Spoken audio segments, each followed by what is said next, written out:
Good afternoon, everyone. We are late again because of this guy. But talking about swimming. No.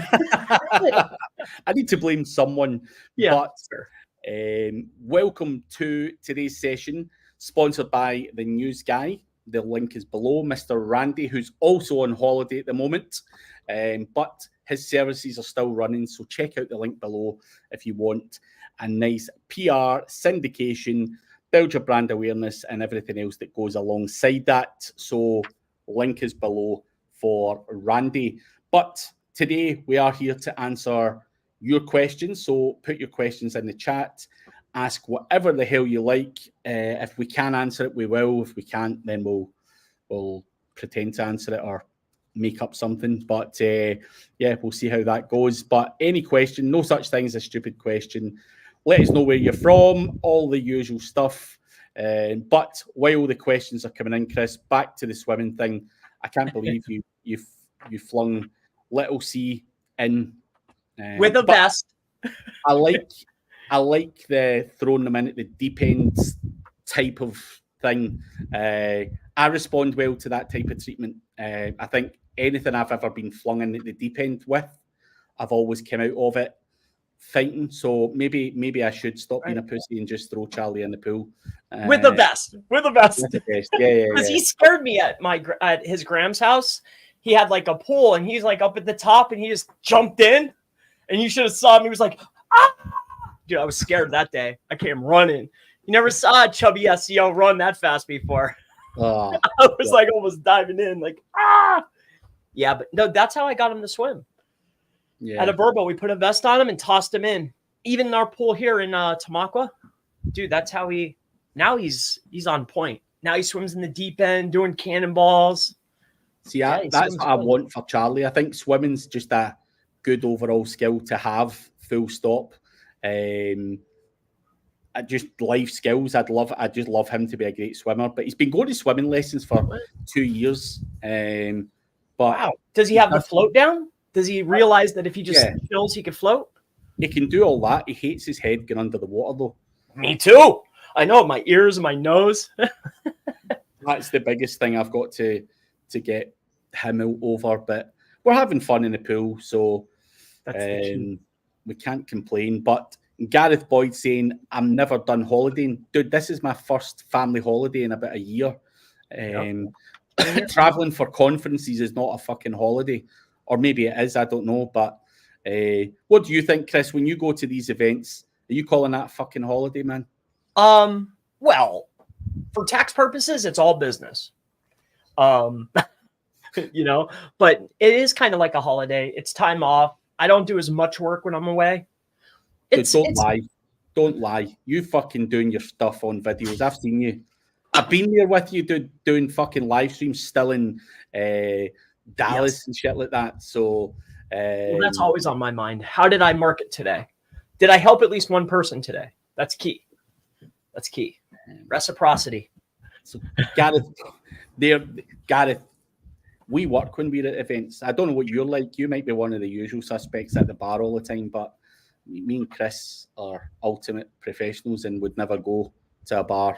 Never ever. I never get so lit that I have to go lay down. Not me. No. I'm like starting to feel, I'm like, wait, I'm at a professional event. Sorry, guys, I got to go lay down. James McKillop says, thanks for all these live videos. They help a lot. That's what we're here for, to try and give a little bit back to the people out there. So, keep the questions coming or anything you want to ask James. Keep them coming. Michael Likens is here in Columbus. Dan Jones, do you know if Sheffield DM is worth going to? Sheffield DM, is that digital marketing? If it is, let me have a look. Sheffield DM. A bi-monthly marketing meetup for in-house. It's hard to say. The next event, 18th of April. Although no, there's one in the summer, 18th of July. Hard to say. Specifically, I don't know the people that are running it or anything like that. very, very hard to tell without being them. There's a lot of good events out there, and there's a lot of fucking dog shit as well. Chris, do you go to local events? Have you seen value from maybe local events your end? I mean, I'll give my personal opinion. The local ones in the UK are fucking 9 out of 10 are dog shit. But I don't know what it's like in America. Do you attend these things, Chris?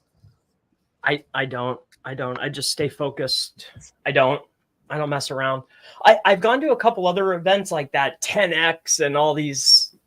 I enjoyed those, but nothing local. No. I want to go to Gary V's. Gary V's. Yeah. How much is that costing? Well, a friend of mine has an NFT. I don't know what he paid. I think it was several grand, to be honest. Yeah. Yeah. But he's got to invite one. I think we're going to rock. Yeah. Why not? Why not? I'll pay for the room. So Business Growth Ready is saying 1 year I went from Birmingham to Welshpool. That was 3 hours plus the driving. I classed that as a holiday that year. But there you go. Michael's saying any SEO events coming up that you're excited for? Any ones that you've mentioned Gary V, but is there any ones you're going to, like as a speaker or anything you're excited for in the next 6 months? No, I might. William was dinging me. I might go to the Philippines. I like helping those guys. They're fun. I'm going to go to the Philippines this year. They're very attentive. Like they take notes. You feel like a rock star. Like they're actually like, hey, you said this at minute 3. You said this. Like, what did you mean? I'm like, whoa, you guys are. I like you guys. Depends what you said, though, right? It may have been a fucking crock of shit. No. You're like, no. Or it's something like I should have maybe skipped over. Yeah, they're very detail oriented. I enjoyed that a lot last time. Nah, I think I've never been. What I get enjoyment from is traveling to places I've never been to, and the Philippines is on the to-do list. And unfortunately, although I did speak there last year, it was via a pre-recorded thing. I wasn't there in person because I hurt my foot. So yeah, I look forward to just traveling there and seeing what it's like, good or bad. You go to some places and you're like, fuck, what a shithole. But I think, the Philippines, from what you told me, Chris, was absolutely stunning. I enjoyed it. And make sure you just grab. Like, don't go with a random dude on a motorcycle, even if it's only like $1. Don't go with him. Get a grab. Make sure they come get you. Oh, and make sure you get SUVs. SUVs. Yeah. Yes. I'll be for instance sure to hit you up for the details, because I had a few people saying you need to hire a guy with a gun to protect you. No. You hear all of these fucking things and you're like, fuck, what am I going to hear? On the motorcycle when we first came in, I was terrified because there's people surrounding you. But I learned you get the SUV, you sit in the back, it's all tinted, they can't see you're an American. Yeah. And did you just hang out in the hotel, or were you roaming the streets and stuff as well? It's not a roam. I more like ran up because there was a 7-Eleven and I ran back. You could feel it, like I used to live in Kensington. I know that feeling, I know when I'm not safe. Not wanted. We done an event, or Sam Rush done an event years ago in India, and I went there and they advised us not to leave the fucking grounds of the hotel. And had people saying, come out for dinner, come here, I'll take you home, and all that stuff. So yeah, that was a scary ass place as well. But as long as the hotel's nice and someone can deliver me like a Grab Eats or Uber Eats or fucking Just Eat or something, then I'll be happy. Oh, and grab wherever the event is, because they usually do it at like a high end. Like, get in there before it sells out. Because I went to like an outskirt one. Nah, no thank you. Nah. That's my only lessons I have. No, I learned everything the hard way. Of course. You've got to be in the fucking event venue so you can roll into your bed drunk after it as well. So Experience, Chris. Experience. Come on, man. Yep. Yeah. Lessons. But Michael Likens, you guys see much from the Corey Goober guy? He's the topical authority on YouTube and talks a lot about semantic SEO, word placement and page, etc., etc. Any thoughts on it, Chris? No thoughts. I've seen a couple of his vids. It was hot probably about a year ago. He was making a run. No, impressive execution on his training. But other than that, I don't pay any mind. I mean, I've met Corey multiple times at different conferences and watched a lot of his stuff. I think he's a very, very smart guy. And a lot of what he says makes perfect sense, you know, and certainly for a lazy motherfucker like me, I like guys like Corey who reads in depth. You know, he's obviously very, very technical, and you know, he's got the patience to read all these patents or whatever you call them, and if he can go and do that and then release it all in layman's terms for everyone else, then fucking that's off. That's yeah, hats off to the guy. So I think, you know, people give him a bit of a rough time, a bit of flack. Why? The guy's trying to do his fucking best and you know, play a part in the industry, and what he's doing is helping a lot of people. So I think, you know, for what it's worth, he's a very smart guy. Yes, he says things that are confusing even to me, you know, but you know, I think you've just got to try and read between the lines and understand you know, what he's saying, and from there you can't take it away from the guy and his case studies and the work that he does. You know, I've seen him presenting and stuff.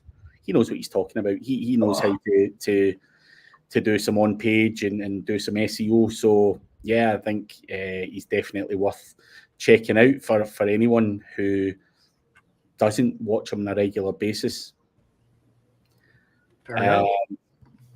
James, I've been learning SEO for the last 12 months, all the foundational concepts, and ready to learn practical stuff now. Do you know anybody, even if it's you guys, that have a very practical course? You don't have a course, do you? Or do you? A step-by-step. You know, if you're looking for foundation, there's two. There's two that I think might help you out. They're old, though. I know everybody wants new, but I think a really nice one that's practical is Nathan Gotch's 2.0. If you're just learning the basics and putting pieces together. And then also in the old affiliate lab, there was a local section, Diggity's, but Diggity didn't teach it. It was like some other dude. I forget the guy's name. Those two pieces are pretty good. I enjoyed those. I mean, I skimmed through them, but I enjoyed them. They're practical. They're nice. As far as fresh, stuff changes too rapid. Yeah, trying to keep a course up to date is fucking murder. But, you know, I think an alternative is going into masterminds and stuff. Like Chris and I both have different masterminds, and it's a great way to learn and talk to other people. And not the course, it's not a course, but I think a big help is talking to other people and bouncing ideas off of other people and asking questions of other people.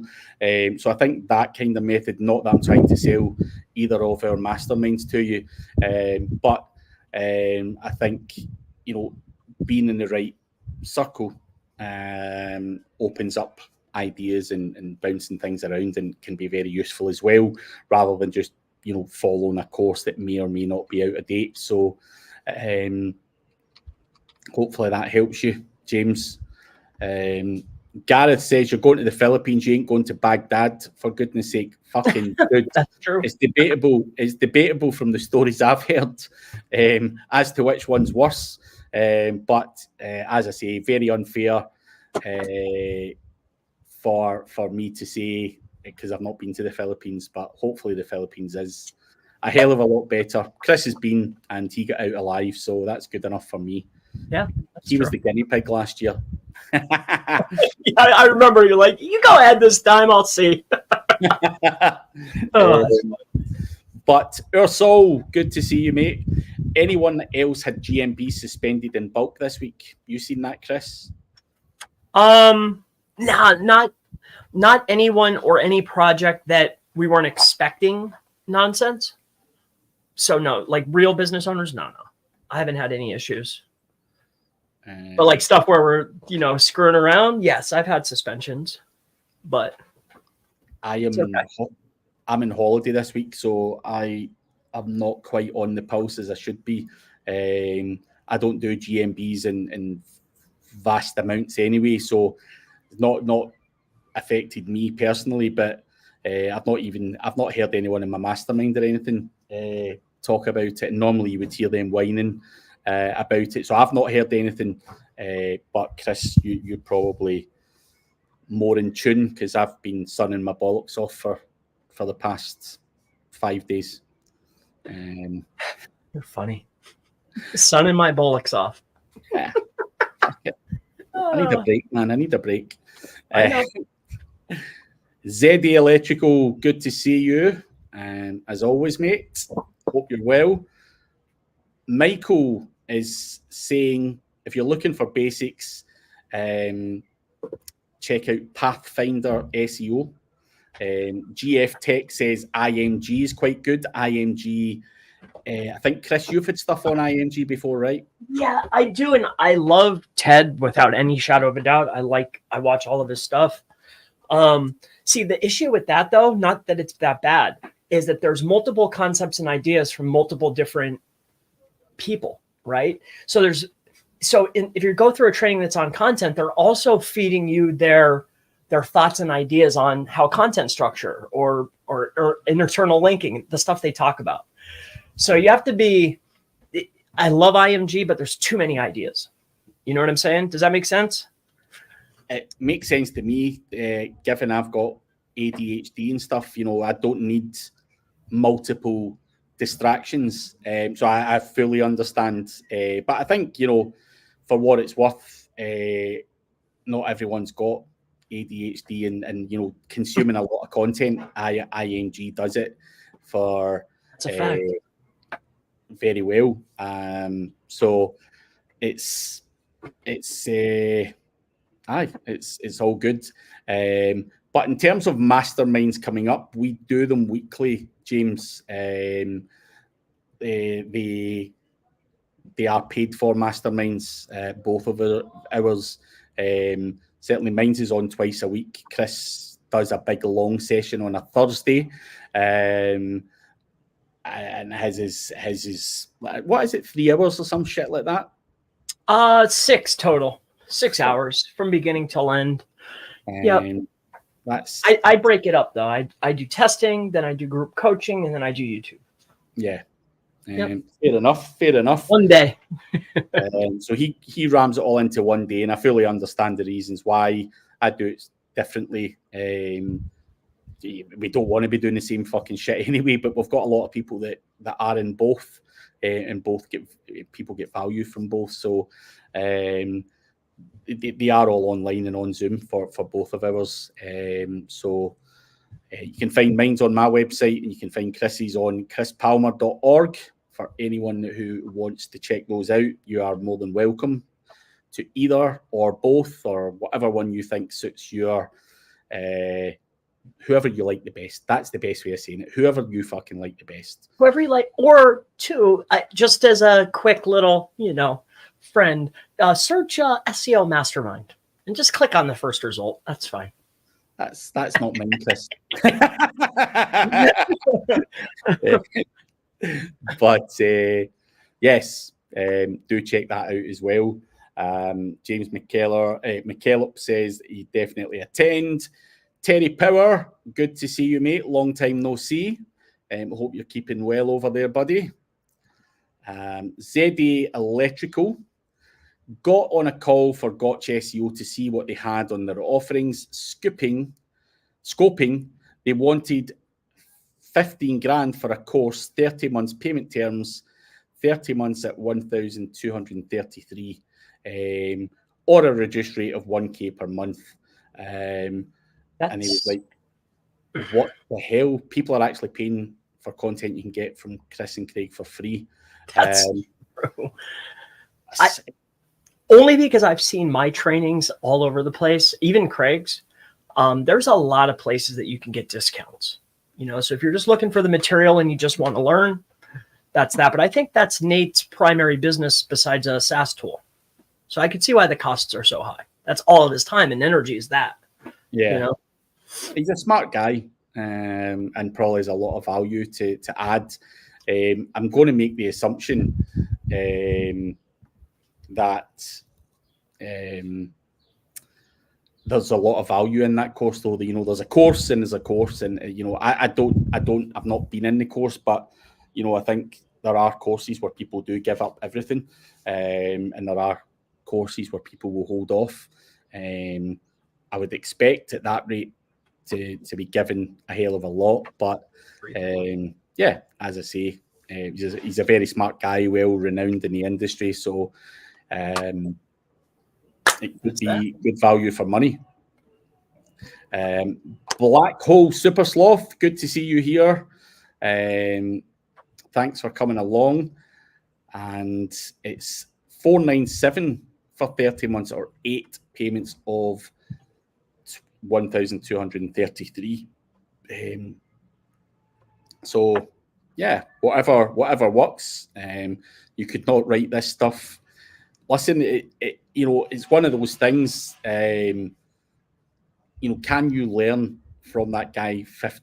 Invest in 15 grand and go on and make a career for yourself out of it, and make a massive return on investment. Of course you can. We all know that there's money in this industry. It is a lot of money, and not a lot of people will have that money. But I think there will be a certain audience who will be able to excel and go on and make that money back quite easily. I just think you've got to think about it that way. Ursol says, seen Julian Goldie got the knowledge panel shown for his name and SEO entrepreneur. The big thing with SEO in your name, I've had it ripped down a few times because I think the Wikidata guys and obviously the people at B behind the scenes fucking hate SEO people. So mine's is just entrepreneur now. A lot of people have author. I hope that does stick. SEO entrepreneur. It would be nice if that stuck. But I've had a few, because I used to see like Alida Solis was the only one that had SEO consultant or SEO professional or whatever it is it said. But a lot of guys get theirs taken down, like Diggity, Matthew Woodward and stuff, just for having SEO in the name. And I was told by someone, one of the Wikidata editor guys, are like, we don't like you guys. You're motherfuckers. The minute you throw SEO in there, it could potentially get, taken down. So, but it's always nice to see Julian testing and going for things, and fingers crossed it sticks. But Chris, if you get a knowledge panel, nope, no, you're not fucking around with that stuff. No, I noticed there's a lot of my biggest fans that take a lot of time though to write things about me though, which I just love and enjoy. good or bad or both? It's mixed, just like everybody. Yeah, you can't be liked by everyone, right? No. I went out and bought the book, so now have the SOP forms, says Dune, and there's a Facebook group. So I know it's his time, but my lord, that is costly. Well, you can only do what you can afford in reality. It is what it is. James, I actually have a gardening business, so the first site I will build for this is obviously going to be that. I work in a town several miles from my address. They pay more. How can I show up in a GBP for this area? You might need multiple GMBs or GBPs, depending on that area specifically, James. Obviously, there's a certain radius you can rank for with a business profile, but if it's the next town or the town after that, you can have multiple business listings. But how would you advise on that, Chris? I think the first order business would be, okay, we know that we do gardening. So we do gardening and then gardening plus these locations, right? So I would have the site up targeting that service plus those locations. And then within my GBP, Google knows, even if it's service area, they know where your address is.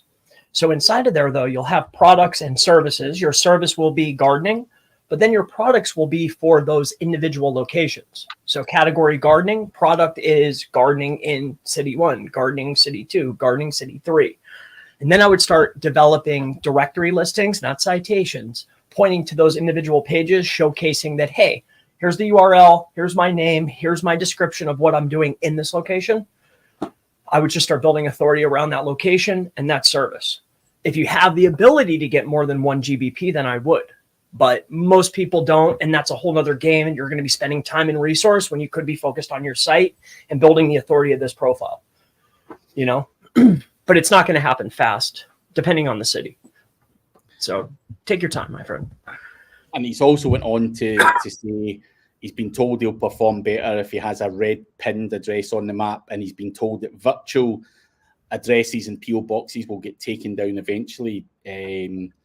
Obviously, you advise on a lot of this stuff, Chris. What's your opinion on PO boxes and virtual addresses? Okay, so virtual offices work very well, but the issue is the stock that they list is generally listed on more than one site, and it's readily available online and to Google that this is a virtual office. See, what people don't want to do is invest in their business, but that's what you have to do. So if you call DaVinci, let's just use DaVinci as a source, and they have a locale that's listed, and it's DaVinci only, right? It's not on 20 other sites. The stock for that address you need to have before it's listed on all the sites and on DaVinci. So what I would do is I would call it DaVinci or DaVinci type, call them up. If you're willing to buy more than one address or multiple, right, on a monthly recurring basis, you can get them before they're listed. And what I would do is buy all the stock for a location before they're listed, and then you won't have trouble. That's it. But you need to retain that. That's your monthly cost. Like your monthly cost is, I need to have this address. And the numbers should work out. Like if you're buying 3 addresses and it's $55 a month, you know, it's part of your cost for running a business. Yeah. So I run into that a lot. They're like, do I need to keep it forever? Yeah, you do. Do I need to buy all 3? Yes, you do. And if the numbers then don't make sense, then it's not for you. If you're paying a couple of $100 for the maintenance of that GMB every month, then it's pulling you in $5,000. It's the best fucking money you'll ever spend. And I don't know why people don't think about things that way. They always have to look at the cost and shit their pants. Yeah, it's an investment. Money in, money out. You invest the money, buy the 3 or 4 locations. Some of the stock is really high. Buy all the stock before it hits, and then go get your SAB for that location. And then go to the next one. Depending on your business, the numbers should make sense. Yeah. You should have enough. Yep. For sure. When it comes to managing GBPs, I fucking hate saying GBPs. Any tools you like for it. GMB everywhere is one, and I tried out GMB Crush too, but it's a bit expensive. Anything you can recommend there, Chris? Google has spent a lot of time and effort and resource in that particular product. They have a gorgeous dashboard. You know, is it for you, or are you managing multiple clients? Right. What I noticed is anything that's API connected, at some point there becomes issues. For me, per client, I would just utilize their dashboard. And then if I need to run reports and give them grids, I give them grids. But what is it that you're trying to do? Post? You know, like I don't like doing that. It's just not for me. I would just use your grids and use the tool that Google has. That's what I would do. And make sure that they're all separate. That's it. They have everything at your disposal right there. They spent so much money on that product. That's the family back to cause mayhem. So apologies in advance for all the noise in the background, if it happens. Local Falcon for your grids, Chris. Are you using Local Falcon or something else? For clients, we have our own now, but I was using Local Falcon. We built our own tool though. I'm going to be launching that pretty soon. I'm noticing most guys are charging like 40, 50 bucks a month or by credit. I think we could do it cheaper. Yeah. Search engine optimization tools.com. I had to. It doesn't roll off the tongue though. I tried SEO tools, but they wanted like 12 grand. And I was like, search engine optimization tools is fine. That's like GMB and GBP. I think GMB just rolls off the tongue better. I can't get round to saying GBP. I just GBP doesn't have that same flow. Yeah. GMB, GBP. Yeah. And he says GMB Crush had a sales tool sort of compared to GBPs to pitch services. I like that. But okay. Glenart is using an entity checker in links. How important is it to have a high entity score and have Google recognize the entities on my page and have the entities on page that competitors are using? Thank you. I think that last piece is key, right? Pulling the co-occurring key phrases and entities from top performing websites is relatively easy.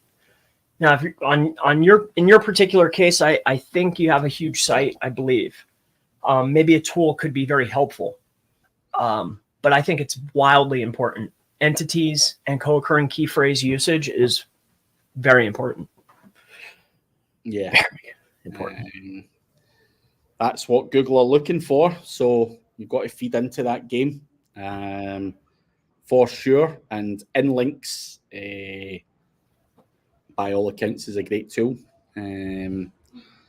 Have played around with it myself. But Michael, when it comes to local, do you guys have a way of finding out the entities to use besides looking at the Wikipedia page? I have a tool. We use the TextRaiser API. I built a tool for myself, and we offer it. That's why it's so important that I built a tool. But really, we're using the TextRaiser API, and you could do the same. Is that a tool you're going to release to the public, Chris? Yeah, it is. It's already available. That one's been available for the longest time. Yep. And they find it on. Where do they find that? SEOtools.org? Search engine optimization tools.com. He's finally got a .com. Fucking. He's moving Dude, on. I think $1,000 for that domain. It's a lot of guacamole. And we build it in Next.js. It's fancy pants. It's fancy. Fancy for the Palmer. Yep, fancy for me. I went all out, man. Well, it's all like little scripts that I had internal, and I'm like, dude, we gotta get some of this cost back, guys. Yeah. Oh, fuck it. And it's useful for other people. If everyone else is using it, why not? Entity, review checker, GeoGrids checker. The big one that we just got done was the keyword cannibalization. Finally. I know the ScaleNet guys beat me to it, but I had to have it for myself. I just wanted just that. Keyword cannibalization, and it doesn't have to connect their API. You just upload the XLSX or CSV file from your Google Search Console, and it'll do the calculation for you fast. I got a sweet server. Ooh. So Dan Jones has a question. Do you know of any other ways to find affiliates, people promoting his products aside from email outreach? So Chris, you've got fucking products and you want to build affiliates or an affiliate network to promote the shit out of your products. What are you doing? So for me, I think the affiliate is, here's what I've learned. You need to be okay with losing dollars to the affiliate in order to gain customers. So you're losing dollars on the front end. But what I've learned is over time, what you're really doing is you're paying a very expensive amount for a warm audience to have them for lifetime value. So if you're willing to give them a very high percentage up front in order to gain customers, you'll be a winner. And I learned that the hard way. You got to be willing to lose on the front end because it's all about lifetime value. Yeah. So that's that. Up your percentage. You'll have many more people interested. You got to be willing to share up front. Would you ever go down the route of going through the likes of CJ affiliates or share a sale to try and get in front of affiliates rather than doing outreach though? Would you ever go to a middleman network, so to speak? 1,000%. Yeah, like Munch Eye or like AppSumo, stuff like that. Yes, I would. But that's one segment, one piece of an audience. Because AppSumo is huge, but how many people know about it? Not that many. So any opportunity that you can have, as long as you're willing to share up front and know you're going to lose on the front end, you'll find success. But yeah, I would use networks if you could. Yeah. There's a lot of guys in there. That's just what they're doing.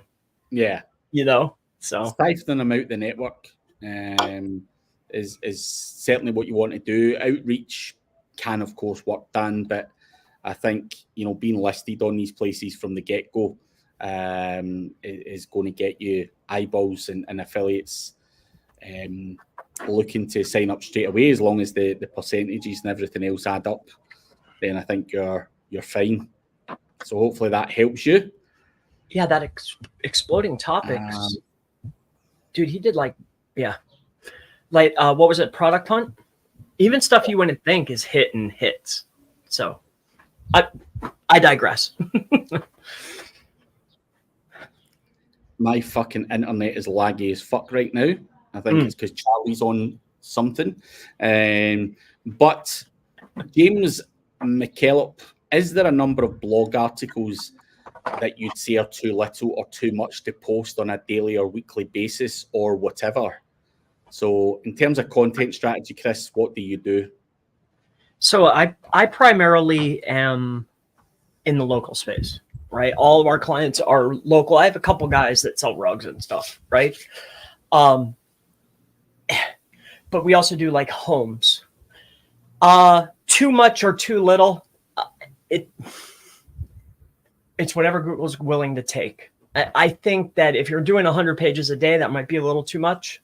I would lower that maybe down to 20 to 15, somewhere in that range, to find success on a daily basis.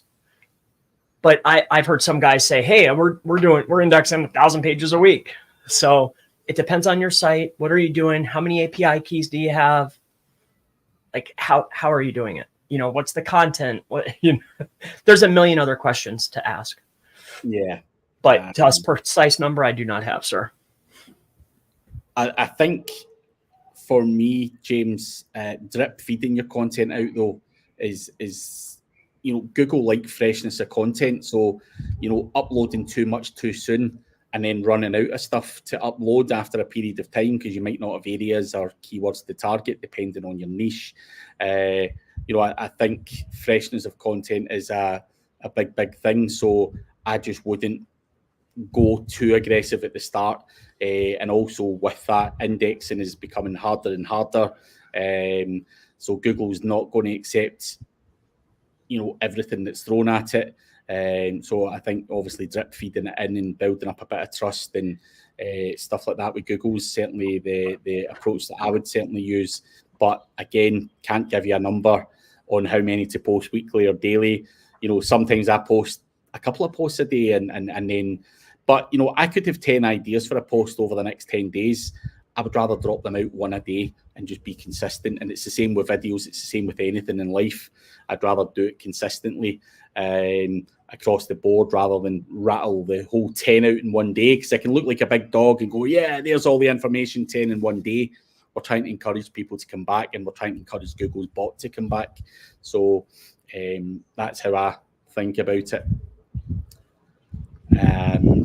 Dan Jones, how unique are you making your location pages and how many are you publishing per month? Very similar to the above question, in terms of how many, but how unique, Chris? Yeah. Count varies depending on age of the site. And that's that. And the content, the interlinks, how many links, a boatload of factors. As far as uniqueness. So for instance, oftentimes what we'll do is we'll get the initial pages. They have 5 high commercial intent primary keywords, and they want to hit 20 locations for each, right? We'll go and target what we'll call a winning template, and we'll create and optimize a page targeting the hardest area. Say like LA, sell your house fast LA. We'll develop our winning template around that particular city because it's the hardest, the highest density, it's the hardest. we'll make our location pages geo-modified and launch them all based on that template. See what Google indexes, and anything that doesn't hit bottom of page 1 or top of page 2 or doesn't index at all, we'll go back in and remodify, re-optimize. That's how we do it. That's how we're able to reach scale quickly. Yeah, there's not much else I can really add to that. I think I'm not a fan of mass page spam.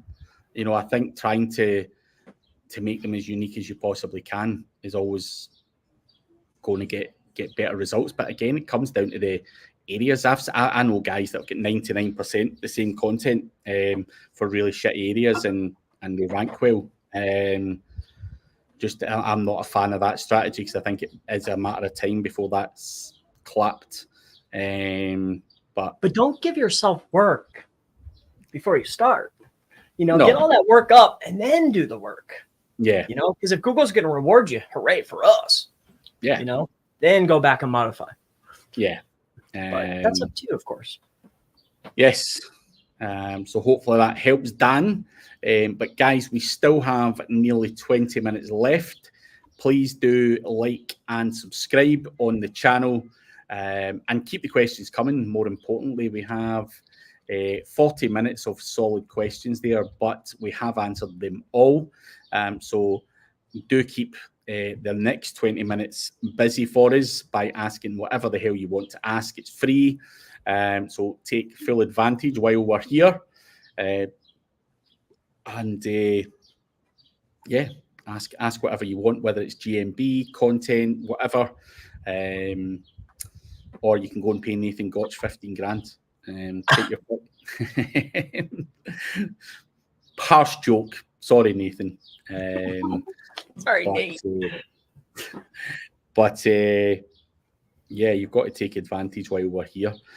But, you know, I think when you see some of these questions, people obviously overthink a lot of the stuff they do. Chris, how many pages per month? Just go and get your pages that you need to rank for, the locations and everything you want to rank for, and just get it done.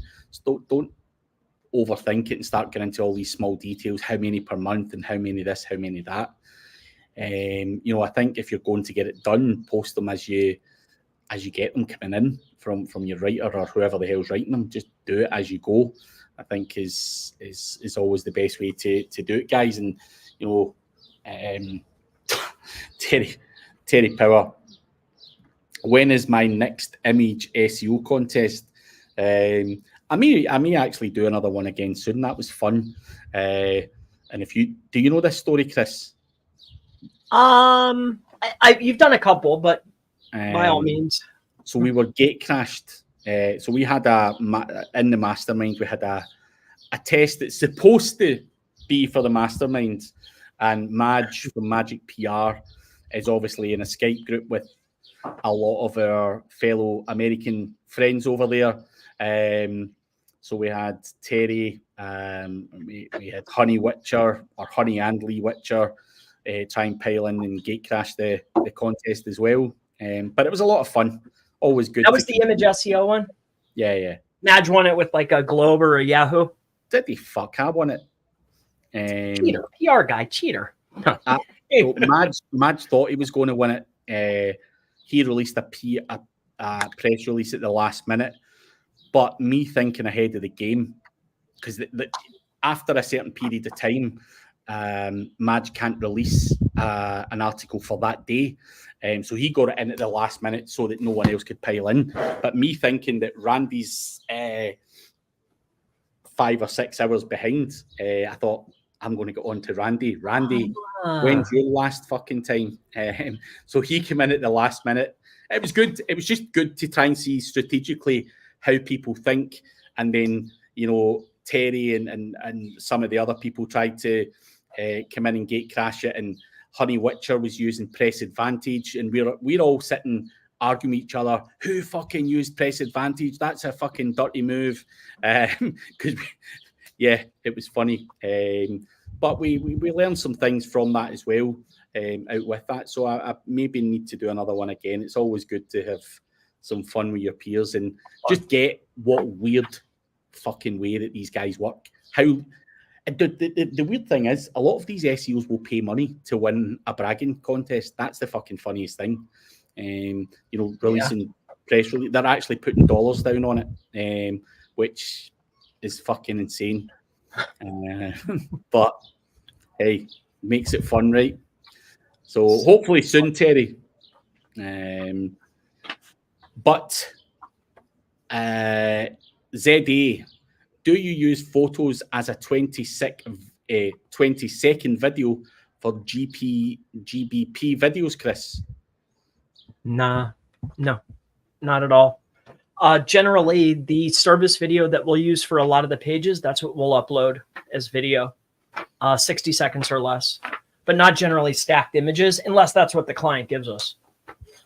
Usually it's just going to be a read of the homepage. Hello, welcome to Chris Palmer. We offer SEO, backlinks, blah, blah, blah. Our phone number is, we are located at 60-second video. Yeah. And Doon is saying he's having success at the moment with that strategy for a Google Ads campaign and for Google Images. Sick.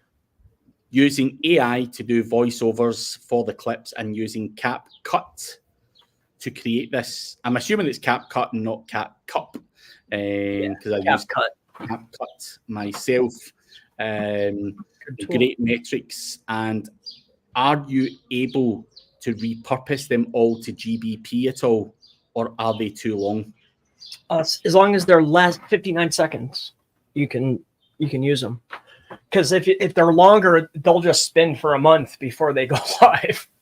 So yeah. Fair enough. Black Hole Super Sloth. Chris, can you give me some support page examples for location pages in the UK for photographers? Is the example he's looking for. So some supporting articles. Well, supporting, no matter what, it's always the same thing. If you were to put in photographer plus your location into SEMrush, and then go to questions. The questions are always can, who, what, when, why, where, how, right? So the supporting content is simple. If I have website.com/photographer, whatever it was, Sheffield, / how much does a photographer in Sheffield cost? When should I get a photographer, right? Best wedding photographers. That's it. That's the supporting content. I would personally go for the ones that actually have volume, answering who, what, when, why, where, how, and best. And the reason why the ones with volume is because I don't want an over exceeding amount of informational content to my commercial intent pages. So I just want to support the main concept. Hopefully that makes sense to you. Just answer the questions, the ones that actually have volume for your niche or your topic, and make sure that in the structure, photographer / it's supporting. That's it. That's how I do it. That's what we do. It's been highly effective since the dawn of time. I haven't changed. Maybe I've changed the way I've internal linked, or I've changed like how I silo stuff, but it's always been the same. Yeah. I think that's the simple, easy format. I think a lot of people overthink this part as well. So, it is relatively simple and straightforward in my opinion. And when I'm at presentations, I do a little graphic that shows just that. And he's also asking, do you do those pages via the blog? So are you creating pages or using a blog post for that? They're still categorized in the blogs, or in this case, it would be photographer tips. So my blog isn't called blog, it's called photographer tips. On the photographer tip page, I have my blocks, my images with the titles of my articles, who, what, when, why, where, how, based on my services. But when I click on those, the article isn't supporting photographer tips. The article supports the service as far as structure is concerned. Where you house them and whether you use post or page is completely irrelevant. But the structure and how the internal link flow is, it's supporting the main idea. And that's what I care about. Like, how does Google view the site? That's it. I hope that makes sense to you. But for what it's worth, Black Hole Super Sloth, I also use the blog section for a lot of the supporting stuff. But like Chris is saying, you just need to make it all simple and easy for Google to understand through the URL structure and stuff like that. He also goes on to ask, would you have the location pages as the first link on the page? If that's what Google's rewarding. What I mean by this is when you go, we're matching and mirroring what Google's rewarding always. Traffic, links, everything, the on page, all of it. Same with structure. So if I type in photographer, whatever, and I'm looking at the SERPs and it's home pages or inner pages, right?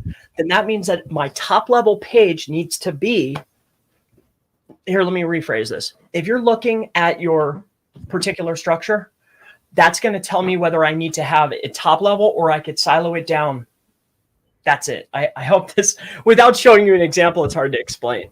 It's either going to be website.com/photographer/photographer Sheffield. And then I'm going to have my information after photographer. But if I'm looking in the SERPs and Google's not rewarding a hard silo, then I'm going to build everything off of the root. That's it. But my internal link flow, no matter what, is going to suggest everything's going to point to that photographer page or whatever I'm trying to rank. I hope that makes sense to you. I really do. Does that make sense to you, Craig? Yes, always. Okay. But it's easy. It's easy when you understand it. You know, other people who are maybe newer to the industry, again, it can be quite confusing as well. But hopefully you explained it in very simplistic terms. So hopefully that makes sense. It gets it all. It's like you're talking to me directly. Okay, excellent. That's good. What we want. That's what I want. Dan Jones, do you think it's worth adding 1% opacity text and 1% overlay image of local area to images when creating images for location pages? Or would you reuse images used in other pages? See, I love these little tricks and hacks, but when you go look at winners, are they doing this stuff? Nah. They might have an image with the name on it. I wouldn't spend the extra time or effort or resource. If you want to put a text overlay on it in order to get the enhancement because we know they're using OCR to read, do it. But would I go doing opacities and all this? Like, nah. Are the winners doing that? Probably not. So that's my opinion. You're giving yourself, like you said earlier, giving yourself extra work where it may not actually be required or doesn't give you the lift that you need. Is there something else missing from your overall strategy? Potentially. So I would lean heavier on something that moves the needle more than opacity stuff. Because I think Google are too long in the tooth now. They know what that fucking shit is, and you know, and all the old tricks that people used to use, white text and a white background, and all the other fucking bullshit tricks. They've all been rinsed to absolute death. So yeah, there you go. I just tried that. I just went back and tested that. I stacked up. I'm messing around with like a 0 page just to see, like, okay, what's the indexing? How is stuff moving in the SERPs? And I did a white on white. I just stacked the primary keyword a bunch of times, and Google took me from number 12 down to 87. And I was like, oh, they don't like that. I literally just did that like 2 days ago. Jesus. They just dumped me off the board. And deservedly so. Nah, it's thanks, Craig. I thought it should be 1. But I think that's why you've always test, right? You've got to test these things and see what fucking happens. I think and for fun. Yeah, it's always never do it in your main business or GMB or whatever you're doing, but yeah, always be testing, guys, is the best advice that we can give. But we still have 6 minutes, so do keep other questions coming. We love these small weird questions, opacity and all that kind of stuff. They're always good to talk about. Yeah, ask away whatever you want, and also just like and subscribe to the channel as well while you're at it. But anyway, Chris, with the image thing, I want to talk to you about YouTube thumbnails. Are you doing any fuckery with your thumbnails, or just, you know, any of that kind of stuff there? I keep it very basic. I match the image title, first line in the description, all the same keyword. And then I make sure in the beginning and the end of the video, I say the keyword. That's it. That's it, bro. That's it. And you can tell by all my stuff is organic on YouTube, at least. Yeah. Like you can tell by the numbers. Like there's not, if I was doing something crazy, I would be just flooded for all the primary terms, backlinks, SEO, local. It's interesting. I've just been fucking around and you know, just a standard text on with a keyword in it, stand next to my face. I'll give up my. Oh, I'm sorry. I'll give up the thing that was working for a while there though, because it stopped. But you know, old is new. For a while there though, I was going in there and say on my local video, and then what I was doing is I was going and buying like India, Pakistan, Philippines, the lowest cost traffic, and then rushing it like $100 just targeting these. And it was flying them up they were shooting right up. And then I would taper down the dollar amount down to $5 and just let it run and it would sit there. But that stopped working. That was always an old favorite of mine is taking advantage of the, I used to always say it at conferences as well. The old Indians are always good for something. So, you know, a couple, you know, $100 or whatever is going to get you a hell of a lot of, or a rush onto that video. So, yeah, interesting. But like all good things, they always come to an end. But James is saying, is it effective for SEO if I make YouTube videos for my blog articles, e.g., how to change a lawnmower blade that I embed into my pages? How do you think that? Do you think there's any value in that, Chris? Yes, I do. But it's secondary value, and it's not a direct SEO effect. It's I can get extra eyeballs and provide extra value to the end user. Yeah. So therefore, Google rewards me with more traffic and potentially more business. If you have a piece of content that you've dedicated the time, if you could take 5 minutes to read the article and put it on video, do it. You know? I think I would agree. It's just keeping the user on that page is going to help you massively. And I would rather consume a video than read an article. That's just, again, a personal thing for me. I try and do it with a lot of my blog posts. It's just embed a video on there where I can. And I just think it keeps the retention time up. So if you can, mate, then fair enough. But I don't know if I would do it if you've got thousands of products, though, changing the lawnmower blades. And then whatever, could be a hell of a lot of work. But and stop drinking full fat Coke if you have diabetes. Believe it or not, I've actually reversed my diabetes also. So the medication and everything has worked wonders. So I try and give myself some sugar. I don't drink it a lot, but I still feel sometimes I get a lack of sugar and I need to drink something, man. Get some sugar in the body. Gotta live. Like, geez, like what do you want us to do all day? I mean, geez, man, let the man live. Dude, I see him working out. He's like hanging out with the kids. He's doing work. He's like, can the man drink a Coke? Come on. You know what I mean? It's fucking hard to stay off of it, man, to be honest. Yeah. But Black Hole, how would you deal with keyword cannibalization between product and collection pages on Shopify when you have a few products that are similar? I mean, now I'm not a Shopify expert. However, generally we're trying to rank the collection pages and we'll no index. We'll follow no index the product pages. So I'm not an expert. Don't ask me. I have no idea. That's what we did. But I think, you know, what are the main pages there? You know, I think, you know, your collection pages are always going to be the ones that that you want your people to land on and see what you've got and going after the kind of main keywords. So I think you've just got to work around what you can do in these instances, and if that means doing what Chris said to certain products, then that's probably your only real option. I don't think there's much else you can really add to that. It's would you know index, Craig, and know you're in ecom? Yeah.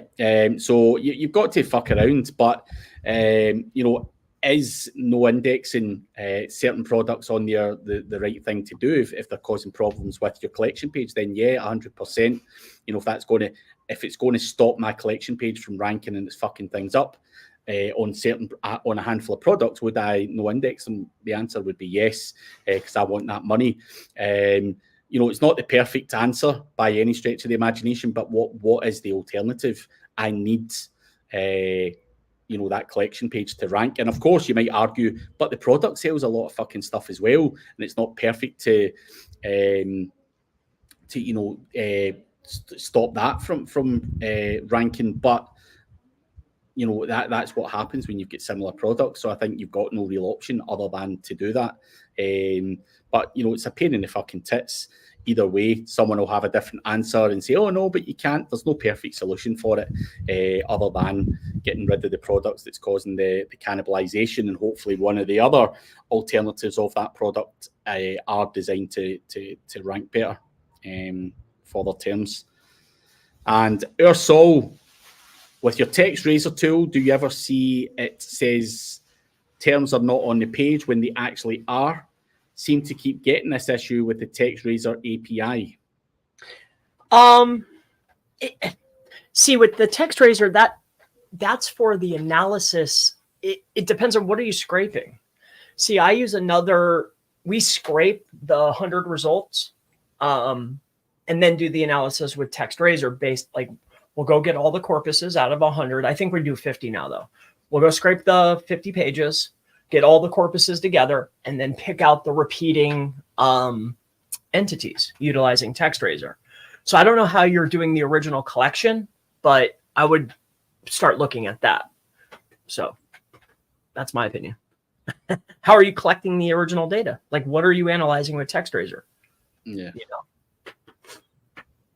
That's it. Hopefully that helps you or so. Beautiful Soup scrapes it. Interesting. Okay. Yeah, I mean, if you're scraping, because really you're going out and scraping anything that's in the body. So you're scraping all 50 results. It's got to show up somewhere, or it wouldn't be in the original corpus that you're running the scan through with text razor. It's got to show up somewhere.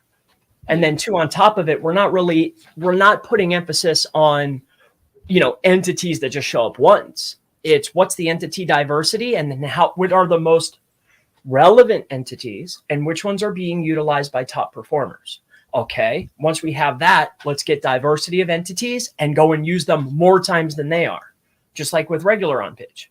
That's what we're doing. Scrape them all, see which ones are the most relevant, and then how many times are these guys using them? Great. And then what's the diversity of keywords? And there's your count. That's what I want to factor into the tool. So it does all that for you. Because we just pull the report. And then you got to figure out the math. Does that make sense to you, Craig? Did I explain that okay? I have no idea what you're fucking talking about.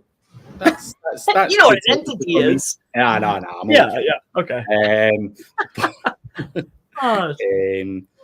But I don't fuck around with API stuff and stuff like that. So, but hopefully it does help you, Ursol.